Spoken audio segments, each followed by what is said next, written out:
And I stand here today confident that we have identified the roles of every person who broke the law and participated in this heinous attack. There's been a lot of information in the public forum, a lot of misinformation, and so I want to take some time. This may be a little bit different than other press conferences. I really want to walk everyone through the charges here, some video. We have some still footage taken from video, and I want to really focus on each individual's charge role. These are, of course, our allegations. As many of you know, the 5 who were arrested last week, Mr. Gomez Ezequiel, Mr. Juarez, Mr. Arocha, Mr. Reveron, and Mr. Brito. There are additional people who are charged in the indictment. As to them, since they've not been previously arrested, the indictment is sealed as to their names, but the indictment in total is 7 individuals. The 5 who have had their charges unsealed all face felony charges. 4 face a top charge of assault in the 2nd degree. 1 faces a top charge of tampering with physical evidence. And as I said, the remaining 2 charges are unsealed. I want to, and if the mayor and the chief will indulge me, walk through. I mean, we all now know the date and the time. The matter begins with an interaction to 220 West 42nd Street around 8:30 p.m. 2 police officers instructed the defendants to move along to West 41st Street. An officer eventually grasps Mr. Brito and moves him toward a building. Thank you so much. I appreciate that. Brito then attempts to escape and struggles against the officers. And then we move on to what I want to walk you through here. So we start with Mr. Gomez Ezequiel. These are still photos taken from video. He's charged with grabbing, or his offense conduct, I should say, is of grabbing an officer, and as you can see depicted here, kicking another officer. The charge is assault in the 2nd degree, 2 counts, and in addition, obstructing governmental administration. And I want to do this for each of the charged defendants. And these are, of course, our allegations, our charges. We must prove them in a court of law. Mr. Reveron, depicted here in all white, the alleged offense conduct is grabbing, pulling, and throwing 2 officers to the ground. You can see his 2 hands on the back of one of the officers. Again, these are moments in time taken from the still footage, taken from the video footage. The top charges against Mr. Reveron are 2 counts of assault in the 2nd degree, which is a Class D felony, and again, a charge of obstructing governmental administration. Now, I want to move on to 2 individuals, Mr. Juarez and Mr. Arocha. Neither of them touched either by kicking or pushing or grabbing the officers, but they engaged in other offense conduct. The thumb was a little too strong there. Go back, slide. This is Mr. Arocha. You can see him a bit off to the side from the officers. The video depicts he is about to or just has struck with his foot a radio camera, radio of one of the officers. He is charged with assault in the 2nd degree and also assaulting governmental administration. I should maybe pause and remind everyone that, in addition to a principal liability under our code, we also have accessory liability for those who aid and assist. Mr. Juarez, depicted here in a gray jacket with his hands in his pockets, he watches this assault from a distance, but eventually gives up this gray jacket that he's wearing to Mr. Brito, another one of the charged defendants. And then ultimately, Mr. Juarez also took an individual's jacket and put it on himself before eventually discarding that jacket. So he's charged with top charge of tampering with physical evidence. And you can see sort of going from this gray to Mr. Brito, that's stark yellow, which many of you have seen on the publicly available evidence. It probably goes without saying, but I will underscore it. This changing of clothes obviously is makes it more challenging to identify people, certainly in real time, and we suggest and allege, was not done by coincidence, but done in fact to achieve that end of making it more challenging to do these identifications. So Mr. Brito is quite literally at the center of this assault. He's the person on publicly available footage who's in the middle. He is the person who is wrestling with and doing other things with the officers on the ground. He fled the scene and then was arrested on January 31st. And as many of you know, he's been held on bail since February 1st. He is charged with 2 counts of assault in the 2nd degree, obstructing governmental administration, tampering with physical evidence, and hindering prosecution in the 3rd degree. So we have 2 other individuals that are under seal. The general conduct charged is that they assaulted the officers, kicking and grabbing their legs. But since they were not previously charged in complaint, those names are sealed. So I next want to move on and talk about 4 other individuals, and we'll talk to you about their offense conduct. You'll see some of the challenges in the investigation. These are some of the best photos taken from the video. They are not, frontal close-ups, so they depict the conduct. But let me just walk through them. The first individual, red sweatshirt, white hat on the far left. It is our contention that he kicked an officer's head multiple times and grabbed and pulled the collar of another officer. He is unapprehended. Again, we know from these stills it's very challenging to identify persons, but one of our hopes today and one of the reasons we're here today is the totality of this, the aggregate, hopefully will help the public, help us to locate individuals. The second individual shown in the black puffer jacket, his head sort of turned down with the cap on, our contention is that he kicked an officer in the head. And again, just to underscore, this is some of the most significant conduct we see on the video, and really do want to bring these folks to justice and find them accountable. The third showing, well, actually, let me go to the showing her the pink sneakers. I don't know if you can make it out, and I apologize if I'm blocking it. Kicked an officer at least once. The individual charged with this conduct initially is Mr. Boda. Our investigation to him is ongoing. And then coming back to our 4th individual here, he's seen kicking an officer in the foot. So in the aggregate, we hope that being here today, one, to sort of let you know what the charges are, but also side by side with the charges with this conduct, very serious charges, conduct, hopefully to enlist the public's support. And to that end, let me give a phone number with anyone with information can call. It's 212-335-9040. I thank you for your patience on these important matters. Our job is to follow the facts, build cases that stand in the court of law so we can get accountability, and we will continue to do so. I'm privileged to do it with great partners in the NYPD and with great leadership from our city. So I now want to turn the podium over to the mayor of the city of New York, Mayor Eric Adams. Thank you, Mayor. Thank you. Thank you so much, District Attorney Bragg, and the entire our investigatory apparatus.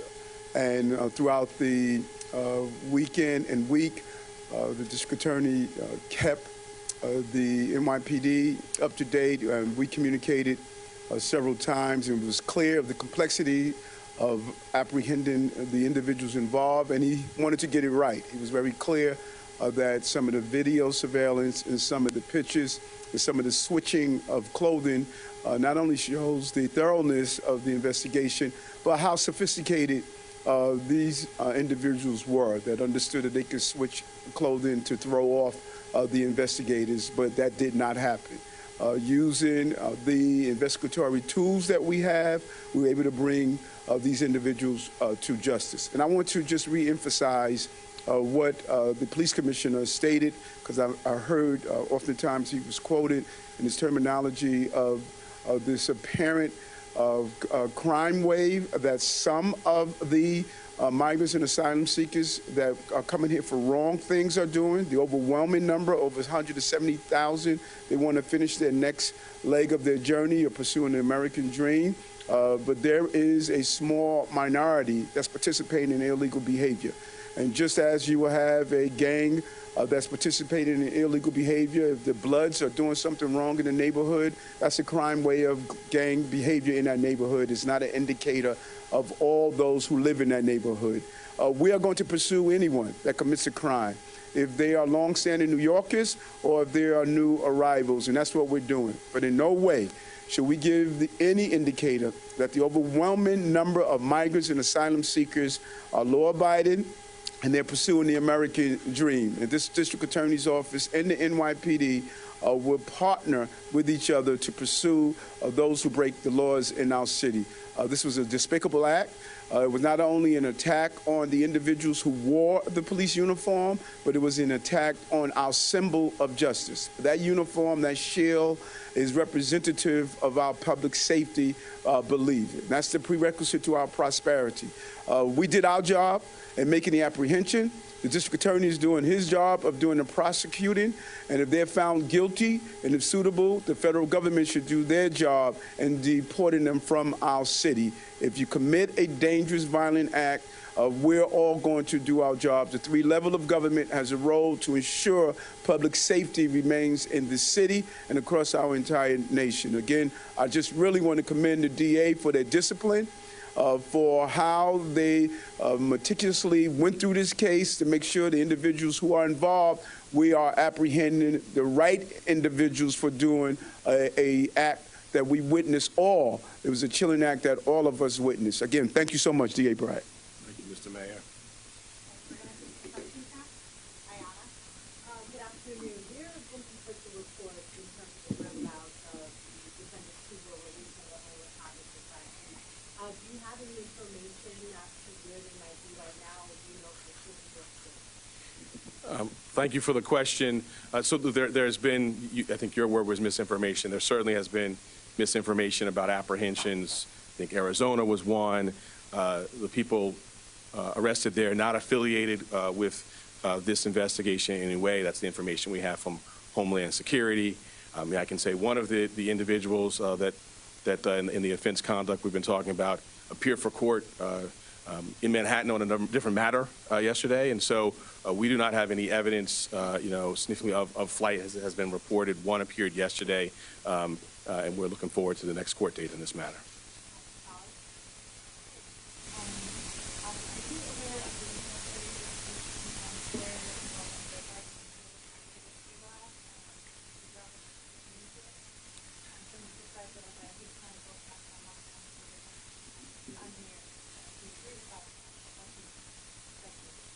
So I've seen the video I believe you're referring to.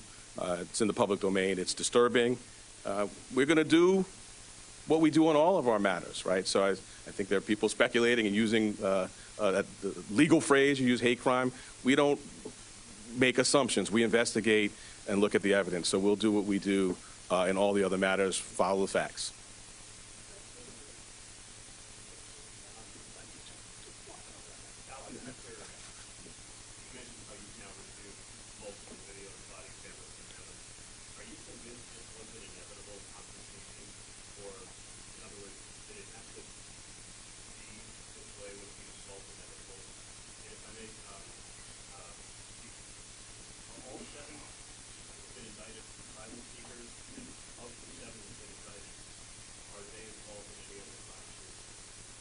So I'll answer the part directed to me, which is, we don't deal in hypotheticals here, right? We deal in evidence, concrete occurrences. We have video. We have what happened.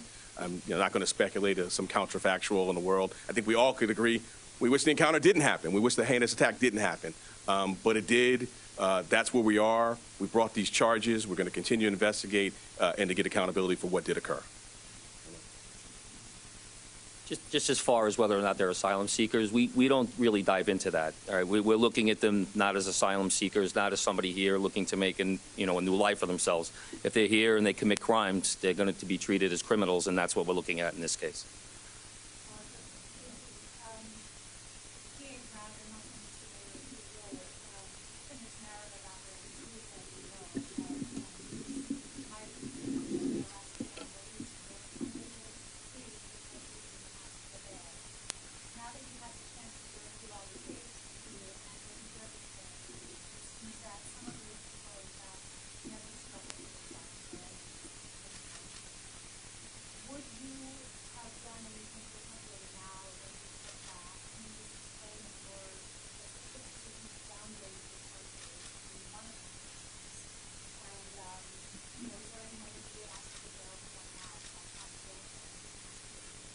So again, I'm not going to engage in hypotheticals in terms of sort of what may happen or what may have occurred. I think what is clear is we have a video that's horrifying. It's our obligation to apply the facts to the law as we know it at a point in time. That's what we did. That's what we will continue to do going forward, which is apply the facts to the law as we know it. And I think after this thorough investigation, we now know a lot more than what we knew before. We've been listening to Manhattan District Attorney Alvin Bragg with an update on the Saturday, January 27th attack on an NYPD officer and lieutenant in Times Square. Mayor Adams there as well. Mostly today, the DA updating on the charges and also making some clarifications. 5 people were arrested. Their indictments have been unsealed, including second-degree assault charges as well as other things. 2 people have been indicted. Their names not known because the indictments have not been unsealed. The DA also showing video as well as still pictures, and also telling people, asking the public for their help in finding suspects who are still, police say, on the loose. And Mayor Adams bringing up the point again that has been made, saying with 170,000 migrants, asylum seekers coming to the city, he says the overwhelming number of them are law-abiding people who are pursuing the American dream. And to remember, he says this situation of these alleged suspects represents a small number involved in crime. So we will continue to update you on this complicated story. Lisa Rosner is there. She'll sort it all out for us. We'll have that for you today. Later on CBS 2 News at 5. I will see you at 6 with this breaking news, and of course all day, all the time here streaming on CBS News New York. And don't forget our website, cbsnewyork.com. I'm Dana Tyler. This has been breaking news. Counting our blessings. Just another beautiful day. I hope you're enjoying it. And if you are a snow lover or a polar bear, I apologize, because this is wild. 53 feels like March. We have some April days waiting in the wings. It's a little bit warmer for your Friday. Maybe a little bit of drizzle. There's not a lot of available moisture. Saturday, it's a different story, and it's Saturday night. So I'm going to give you the heads up. We're going to leave showers in the forecast for the weekend. Sorry. However, it's going to be almost 60 degrees. We're talking about the potential for some records. Another way to tell the tale, I'll just skip ahead to show you what the models are hinting.